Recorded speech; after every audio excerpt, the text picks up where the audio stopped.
Сәлеметсіздер ме оқушылар? Алтын сөздерге байланысты мына тапсырмаларды орындаймыз. Бірінші тапсырма – сөздерден сөйлем құрау. Мұнда берілген сөздерден 10 сөйлем құраймыз. Екінші тапсырма – сөздердің аудармасын табу.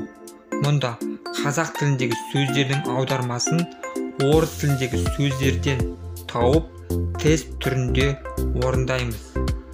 Үшінші тапсырма – сөйлемге сұрақтар қою. Бірінші, мен көп ертегі білемін. Екінші, ол әжесіне көмектесті. Үшінші, ол үлкен аю көрді. Төртінші, мен бақшада гүлдерді санадым.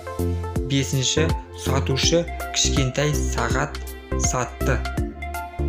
Төртінші тапсырма – сөйлемді орыс тіліне аудару. Бірінші, ол дүкеннен киім сатып алды. Екінші, мен асханада тамақ іштім. Үшінші, үйдің алдында машина тұр. Төртінші, маған сурет салу ұнайды. Бесінші, мен аз үйде айран іштім. Бесінші тапсырма – алтын сөздерді жаттау. Келесі сабақта осы сөздерге байланысты тапсырмалар беріледі. Назарларыңызға рахмет, сау болыңыздар.